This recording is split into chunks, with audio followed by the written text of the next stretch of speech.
He knows this is going to be a rushing battle, but he and Mark Ingram have already talked about the importance of setting the tempo early with their runs. On the other side, though, they're facing a defensive line that features Ndamukong Suh, who's coming off one of his best games, and then let's never count out Aaron Donald. Still, he says Gurley is a good friend of his. He's on a group chat with him and Mark Ingram and Marshawn Lattimore, and every week they tell each other good luck. This is not going to be one of those weeks, though. Now to Steve Weiss for more on those Rams.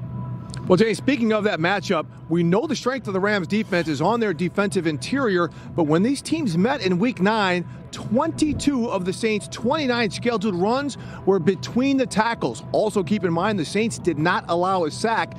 Those memories are fresh on the Rams defenders' minds. As Ndamukong Suh said this week, yeah, we struggled a little bit early, but we tightened some things up in the second half. That's how we have to start this game. Donald, he's more eager for redemption. He said, this is what we wanted. We wanted an opportunity to play these guys again. And as we know, this game is for a trip to the Super Bowl, but let's take a look back when the Saints handed the Rams their first loss of the season.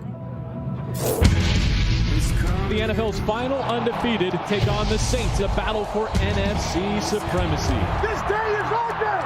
This moment is our moment. Look up the goal line. You can't tackle the man. Speed kills in this league. Gurley pylon. Kamara's gonna walk in. Top road, shoot your arrows. Breeze from the middle. Touchdown, Saints at the goal line. Touchdown.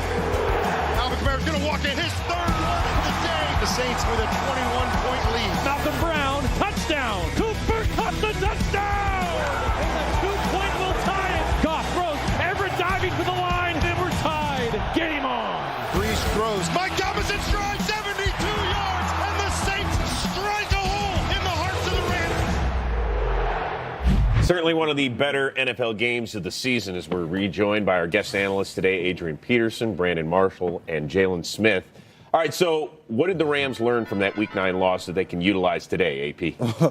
Without a doubt, knowing where Alvin Kamara is at all times. He pretty much did what he wanted to do in that first matchup. He had 116 total yards, 3 touchdowns, 2 rushing, 1 receiving. They need to make sure he feels their presence. They need to spy that guy and slow him down because you cannot allow him to have his way. What impresses you most about him? He's slippery. You know, even when running the ball, rushing the ball, and he runs great routes. A smart kid. I knew from day one that he was going to be there for a long time and be successful in the NFL. Man, so there's a few themes throughout the day for me. On this one, it's simplify the sophisticated, okay? Stay with me right here. Yeah, I'm confused by that statement, so you got to clear it up. The Saints have scored a touchdown with 13 unique personnel packages on the field, the most in the NFL, Jalen. Saints lead the NFL with 190 offensive plays with 2 quarterbacks on the field. 2 quarterbacks on the field. So, AP, the first thing you do on Wednesday when you get to work, you get to the office is what? You look at that personnel sheet. You pick up one sheet. Yeah. Everyone in the building, pick up one sheet. And it could be up to 60 different personnel groupings on the field. You'll see guys huddled around Coach Payton, huddled around the offensive, the receiver coach or the running backs coach, and they're listening. What's in? Is it 21 Tigers? Is it 21 Volunteers? Is it 21 this? Is it 11 that? It's so many different personnel groupings, and you have to simplify that. Where do you spend your time in preparation, right? You guys did a great job. You know, you guys did a great job of simplifying things, and you dominated the Saints. So this is what the Rams have to do if they want to win in the Dome. Well, you said they had 60 different personnel groups. It can be up to 60 different. So what's normal for a regular NFL team? Man, I mean, when you say let's go to the other end of the spectrum. So that's the other end, right? The other end could be just 11.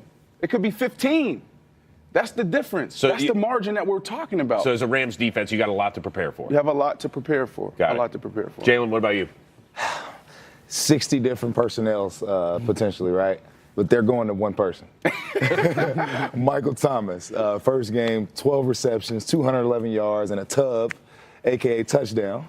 Man, just a ridiculous, athletic player. He's a guy. He's all about the big plays, and he's a complete player. So the Rams have to do a good job at stopping that. And like we mentioned earlier, 0 sacks in the first game.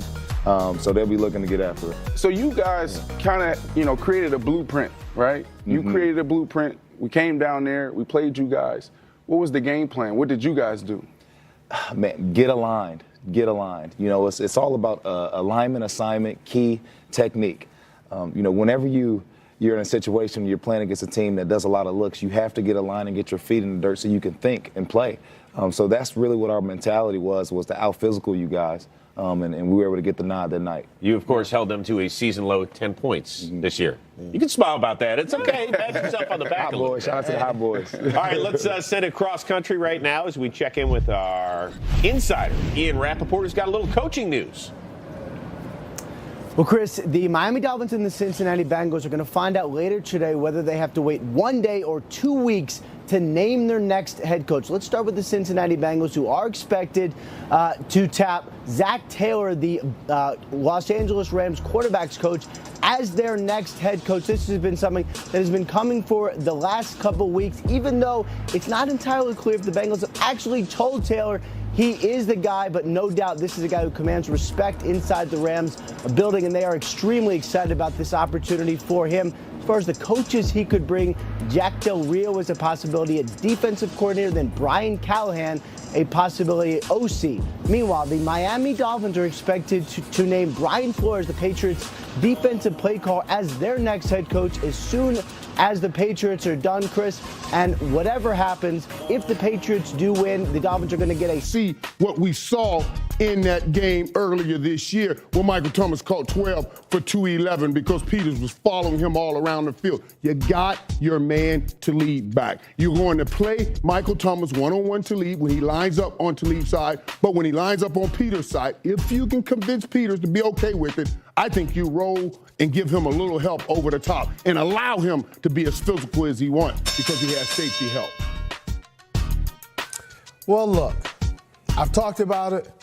I think Marcus Peters is a young, confident player, but sometimes confidence does nothing when you get yourself taken out to the woodshed. That's just how it is. And at the end of the day, I think Marcus Peters understands. You go back in the history of when he was with Kansas City, he was designated on one side. He didn't follow.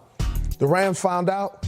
Let's go back to that Kansas City game plan. Let's allow him to stay on one side of the field because when he followed, he gave up 146 yards and a longer 72. Now, I believe he's a great player.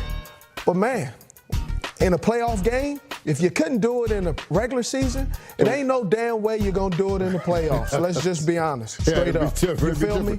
Yeah, I feel you. Who will have a bigger game today, Julian Edelman or Tyreek Hill?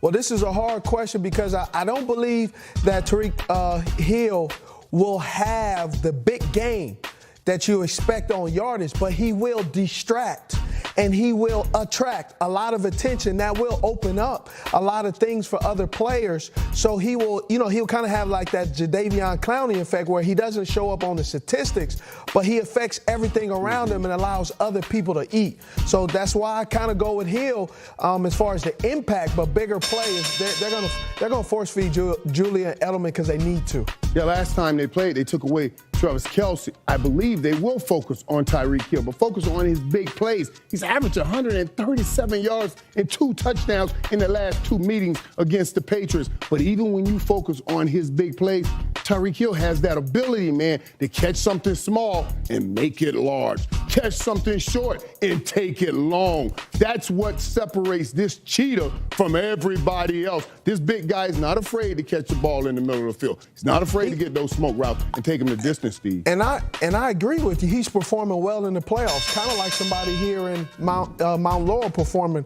pretty well all time since 1970 in the playoffs. What does all that mean, Steve? I know it's something. I'm just messing with you because I can't play anymore. I see. And then they put up the stat. Oh, come on, man. Get on out of here. It was cool. Hey, one more thing, Irv. It's been a fantastic year receiving attention. Look forward to doing it next year with you. But is that a handkerchief or a towel? Because that's a hanky, man. Huge. That's how my lady puts the hanky in there, man. It just hangs in there perfectly and does and something with a little extra style to it, man. Just like our humble host. It. It's just like it's big. I didn't know what it was. Yeah, for a big man. That's what it is, big for a big man. Back to our humble host, Rich. Go get the thing, Rich. Stop. You're going to see each other in Atlanta in a couple weeks. Okay. As the number 1 receiver for Tom Brady and and one game away for his third career Super Bowl start. You'd think there would be no mystery left about Julian Edelman. But did you know he was drafted in the 7th round out of Kent State? Okay. Did you know he was drafted as a quarterback and a 3-year starter at that at quarterback with only one career catch at Kent State? Getting warmer. Okay.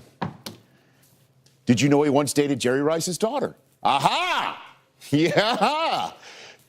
There's lots of layers to Julian Edelman.